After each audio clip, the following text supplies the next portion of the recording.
ಆತ್ಮೀಯ ಬಂಧುಗಳೇ, ಶ್ರೀರಾಮಚರಿತಮಾನಸ ಅಯೋಧ್ಯಾಕಾಂಡ.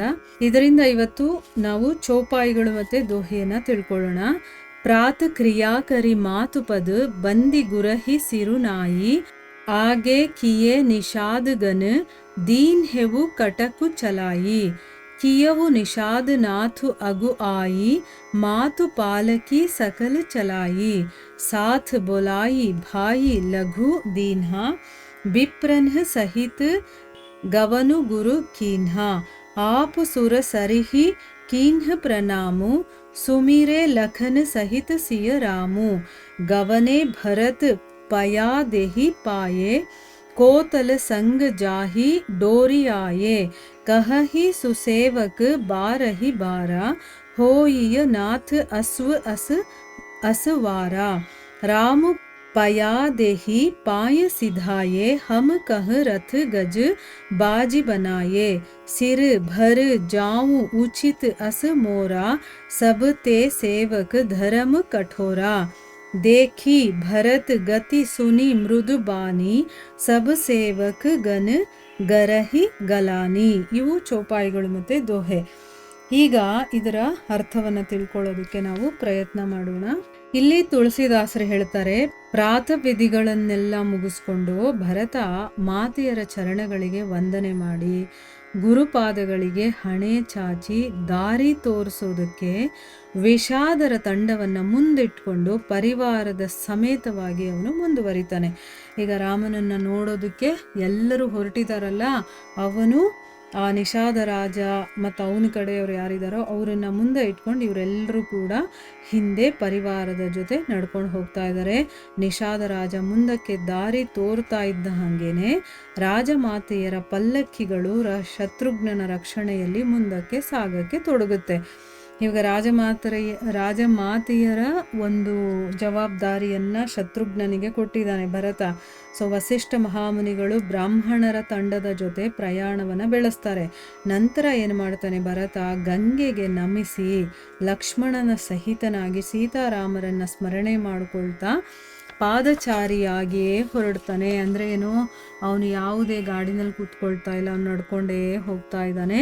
ಅವನ ಜೊತೆಗೆ ಜೀನು ಬಿಗಿಯಲ್ಪಟ್ಟಂತಹ, ಅಂದರೆ ಏನು, ಜೀನು ಅಂತಂದರೆ ಕುದುರೆಗಳಿಗೆ ಹಾಕಿರ್ತಾರಲ್ಲ ಅದು, ಆ ಜೀನನ್ನು ಹಾಕಿರುವಂಥದ್ದು ಮತ್ತು ಸವಾರರು ಇಲ್ಲದೆ ಅಲಂಕಾರ ಮಾಡಿದಂತಹ ಕುದುರೆಗಳು ಕೂಡ ನಡೀತಾ ಇದ್ವು. ವಿಶ್ವಾಸಕ್ಕೆ ಪಾತ್ರರಾದಂತಹ ಸೇವಕರು ಏನು ಮಾಡ್ತಾ ಇದ್ದಾರೆ, ಭರತ ನಡ್ಕೊಂಡು ಹೋಗ್ತಾ ಇರೋದನ್ನು ಅವ್ರು ನೋಡೋಕ್ಕಾಗ್ತಾ ಇಲ್ಲ.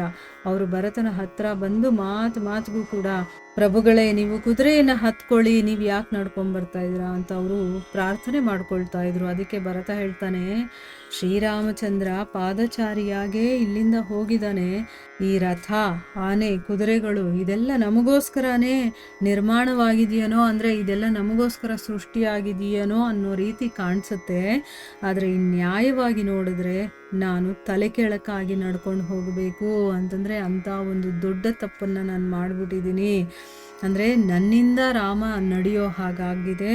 ಅದಕ್ಕೋಸ್ಕರ ನಾನು ತಲೆ ಕೆಳಕಾಗಿ ನಡ್ಕೊಂಡು ಹೋಗಬೇಕು, ಅದು ನನ್ನ ಒಂದು ಕೆಲಸ. ಈಗ ಸೇವಕನ ಧರ್ಮ ಎಲ್ಲಕ್ಕಿಂತ ಅತ್ಯಂತ ಕಠಿಣವಾಗಿರುವಂಥದ್ದು ಅಂತಂದ್ಬಿಟ್ಟು ಹೇಳ್ತಾನೆ.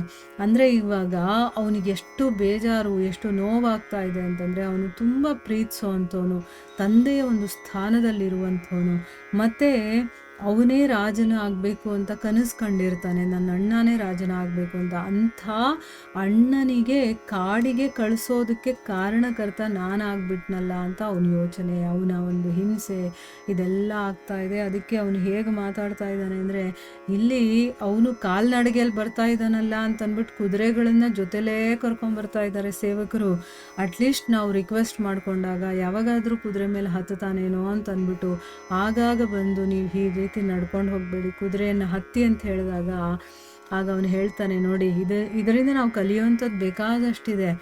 ಏನು ಅಂತಂದರೆ, ಈ ಒಂದು ಜಗತ್ತಲ್ಲಿ ಭೋಗಿಸುವಂಥ ಅಥವಾ ನಾವು ಯೂಸ್ ಮಾಡೋಕ್ಕೆ ಅಂತ ಇರುವಂಥ ಎಲ್ಲ ವಸ್ತುಗಳು ಭಗವಂತನಿಗೋಸ್ಕರ ಇದು ಸೃಷ್ಟಿಯಾಗಿರುವಂಥದ್ದು. ಆದರೆ ನಾವೇನು ಮಾಡ್ತೀವಿ, ನಮ್ಮ ಇಂದ್ರಿಯ ತೃಪ್ತಿಗೋಸ್ಕರ ಅದನ್ನು ಬಳಸ್ಕೊಳ್ತೀವಿ. ಭಗವಂತನ ಸೇವೆಗೆ ಅದನ್ನು ಉಪಯೋಗಿಸೋದಿಲ್ಲ, ನಮಗೆ ನಾವು ಉಪಯೋಗಿಸ್ಕೊಳ್ತೀವಿ. ಅದಕ್ಕೆ ಇಲ್ಲಿ ಹೇಳ್ತಾ ಇದ್ದಾನೆ, ಸೇವಕರು ನೀವು ಕೂತ್ಕೊಳ್ಳಿ ಅಂದಾಗ ಇದೆಲ್ಲ ನಮಗೋಸ್ಕರನೇ ಸೃಷ್ಟಿಯಾಗಿದೆಯೇನೋ ಅಂತ ನಾವು ತಿಳ್ಕೊಳ್ತಾ ಇದ್ದೀವಿ. ಆದರೆ ನಿಜವಾಗ್ಲೂ ಇದು ನಮಗೆಲ್ಲ ಸೃಷ್ಟಿಯಾಗಿರೋದು. ನ್ಯಾಯವಾಗಿ ನೋಡಿದ್ರೆ ನಾನು ತಲ್ಕಳಕ್ಕಾಗಿ ನಡ್ಕೊಂಡು ಹೋಗ್ಬೇಕು, ಯಾಕಂದರೆ ನನ್ನಿಂದ ಅಂಥ ಕಾರ್ಯ ನಡೆದು ಹೋಗಿದೆ ಅಂತ ಅವನು ಹೇಳ್ತಾ ಇದ್ದಾನೆ.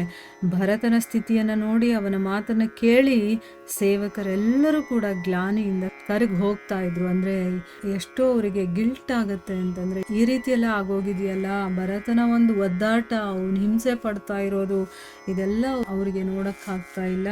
ಅಷ್ಟೊಂದು ಅವನು ನೊಂದ್ಕೊಂಡ್ಬಿಟ್ಟಿದ್ದಾನೆ. ಒಳಗಡೆನೇ ಅವನಿಗೆ ಆ ಒಂದು ನೋವು ತಿಂತಾ ಇದೆ. ನನ್ನಿಂದ ಹೀಗಾಗೋಯ್ತು ಅಂತಂದ್ಬಿಟ್ಟು ಆ ಮಾತುಗಳನ್ನು ಕೇಳಿ ಸೇವಕರಿಗೂ ಕೂಡ ತುಂಬ ನೋವಾಗುತ್ತೆ.